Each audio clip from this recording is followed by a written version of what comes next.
เมนูแกงไข่มันพริกใส่ลงไปเกล็นใส่ลงไปตาลใส่ลงไปใส่เกลือปลาแดกหั่นเนี่ยเต้นตัวดิปักเซ่ก็ไปโอ้ยใส่ลายเค็มเลยเนาะผงชูรสใส่ลงไป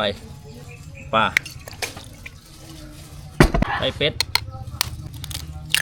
ไข่ไก่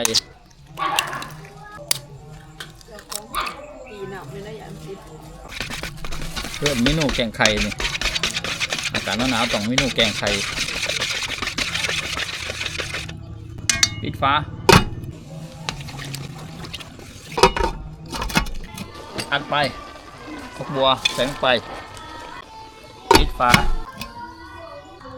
ตักใส่กระโปงผ่าบันแกงไข่เมนูแกงไข่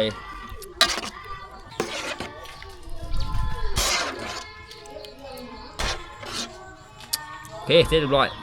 ว้าตัวแกงไข่ใส่กระโปงผ่าบันจัดไป